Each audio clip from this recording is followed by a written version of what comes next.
સુરત ભાજપના ડેપ્યુટી મેયરની સાહેબગીરી સામે આવી છે।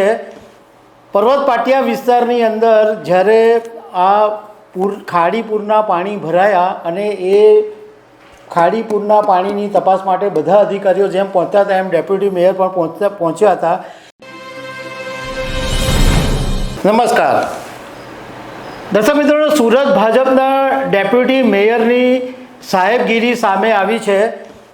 પર્વત પાટિયા વિસ્તારની અંદર જ્યારે આ ખાડીપુરના પાણી ભરાયા અને એ ખાડીપુરના પાણીની તપાસ માટે બધા અધિકારીઓ જેમ પહોંચ્યા હતા એમ ડેપ્યુટી મેયર પણ પહોંચ્યા હતા અને પછી પાછા એમને જ્યારે જવાનું હતું ત્યારે જે રસ્તો હતો ફૂટપાથ ત્યાંથી રોડ સુધી ખાલી 2 ફૂટનો રસ્તો હતો, પરંતુ વચ્ચે કાદવ હતો। તો સાહેબના બૂટ નહીં બગડી જાય, સાહેબના કપડાં નહીં બગડી જાય, એના માટે એક ફાયર ઓફિસરે સાહેબને ખભે ટીંગાડી દીધા અને સાહેબને ઉચકીને બહાર લઈ ગયા। હવે બોલો, આ સાહેબો કેવા છે કે ફાયર ઓફિસરોની પાસે આવા કામ કરાવે છે કે જે ફાયર બ્રિગેડને એક પોલીસ જેવી એની એક ક્ષમતા હોય છે, એવી એક એનું સન્માન હોય છે। અને ફાયર ઓફિસરો પણ કદાચ એવા છે કે સાહેબની ચમચાગીરી કરવા માટે કદાચ આવા કામ કરે છે।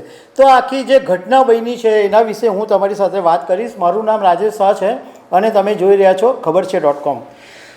દર્શક મિત્રો, તમે વિક્રમ અને વેતાળની વાર્તા સાંભળી હશે કે પેલા એક રાજા હોય ને એની પાછળ પેલો વેતાળ લટકી જાય, એવી વાર્તા, એની સિરિયલો, આવું બધું ઘણું બધું આવેલું છે। આવી જ કંઈક ઘટના શનિવારે સુરતની અંદર બની। વાત એમ હતી કે પર્વત પાટિયા વિસ્તારની અંદર એક બેઝમેન્ટ હતું, એની અંદર 30-40 ફૂટ જેટલું પાણી ભરાઈ ગયેલું હતું ને એક છોકરો હતો એ ડૂબી ગયો હતો અને એની 4 દિવસ પછી બહાર નહોતી મળી અને પાણી ઓસરી ગયા। એ પછી એ છોકરાની એનો મૃતદેહ મળ્યો। એટલે આ ઘટના એટલી મોટી બની ગઈ હતી કે બધા જ અધિકારીઓ ત્યાં પહોંચ્યા હતા। એટલે ત્યાં આગળ સુરતના ડેપ્યુટી મેયર છે ડૉક્ટર નરેન્દ્ર પાટીલ પણ ત્યાં ગયા હતા અને એમણે ત્યાં નિરીક્ષણ કરી અને પછી એ જતા હતા। તો એમણે ત્યાં આગળ એક ફાયર ઓફિસરે કદાચ ચમચાગીરી કરવા માટે એમ કીધું કે સાહેબ તમને હું ઉચકી લઉં, તો નરેન્દ્ર પાટીલ તો ખુશ થઈ ગયા અને સીધા લટકી બી ગયા। અને વચ્ચે કાદવ હતો અને એનું અંતર બી કેટલું હતું કે એ જે ફૂટપાથ પર નરેન્દ્ર પાટીલ ઊભેલા ત્યાંથી જે રોડ હતો એ ખાલી 2 ફૂટનું અંતર હતું અને એ ચાલીને એ જઈ શકે એમ હતા, પણ એમણે પેલા જ્યારે ફાયર ઓફિસરે કીધું તો એની પર લટકી ગયા અને એ લટકીને બહાર ત્યાં રોડ ઉપર સાહેબ પછી સહી સલામત ઉતરી ગયા। કેટલી નવાઈની વાત છે કે ફાયર ઓફિસરો કે જે લોકોને બચાવવાનું કામ છે અને એમની એક પોલીસ ઓફિસર, એક આર્મી જેવું એમનું સન્માન હોય છે અને એવા માણસો કે જે સન્માનીય માણસો, જે સન્માનીય અધિકારીઓ છે એના ઉપર આ ડેપ્યુટી મેયર સાહેબગીરી કરે છે।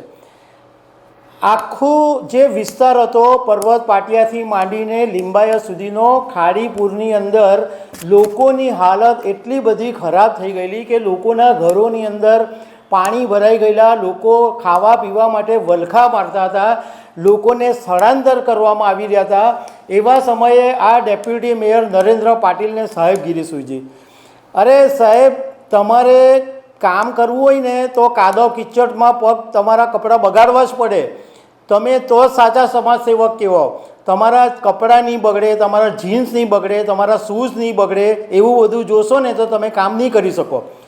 અને આ એક સન્માનીય અધિકારી છે એટલે તમારી આ બધી સાહેબગીરી છે ને હવે તમે કરતા નહીં।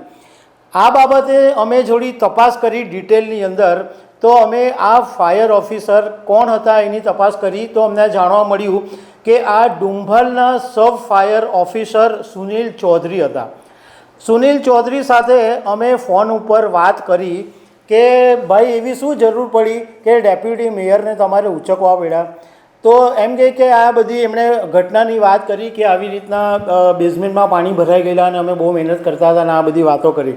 પછી એમ કહે કે સાહેબને ઇન્ફેક્શન થઈ ગયેલું પગમાં, એટલે મેં જ સાહેબને કીધું કે સાહેબ તમને ઇન્ફેક્શન થઈ ગયું છે, કંઈ પાણીમાં પગ પડશે તમને વધારે ઇન્ફેક્શન લાગશે, એટલે એમ કે મેં સાહેબને કીધું। તો એ પછી એમ કે સાહેબે હા પાડી, તો એમ કે હું સાહેબને ઉચકીને લઈ ગયો।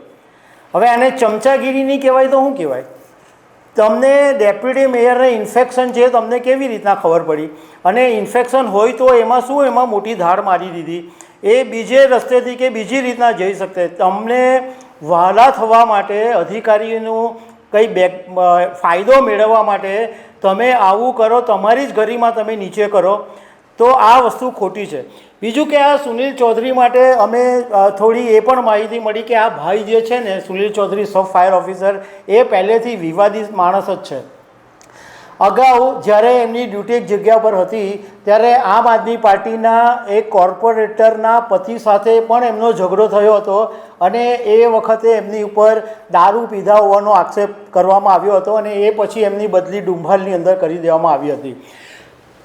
અમને એક અધિકારીએ નામ નહીં આપવાની શરત એવી વાત કરી કે આ માણસે જે કર્યું એ બિલકુલ ખોટું છે, કારણ કે ફાયર ઓફિસરનું કામ લોકોની સેવા કરવાનું છે, લોકોની મદદ કરવાનું છે, લોકોને ઘરમાંથી ખાવાનું પહોંચાડવાનું, સ્થળાંતર કરવાનું, જે ફસાયા હોય એની મદદ કરવાનું છે. આવા બધા નેતાઓની મદદ કરવાનું નથી. અને આ માણસ પહેલેથી એવો વિવાદાસ્પદ જ રહ્યો છે અને એની ઉપર દારૂ પીવાના અનેક વખત આક્ષેપો લાગ્યા છે. આ બાબતે અમે ડૉક્ટર નરેન્દ્ર પાટીલને પણ ફોન કરીને વાત કરવાની કોશિશ કરી અને એમનો પક્ષ જાણવાની કોશિશ કરી કે એક્ઝેક્ટલી ખરેખર હતું શું. પરંતુ નરેન્દ્ર પાટીલ સાહેબને અમે 3-4 વાર ફોન કર્યા, એમને મેસેજ બી કર્યા, પરંતુ પાટીલ સાહેબે અમારા ફોનનો જવાબ આપ્યો નથી. તો દર્શક મિત્રો, આવી અનેક વાતો સાથે અમે તમને મળતા રહીશું. Thank you very much.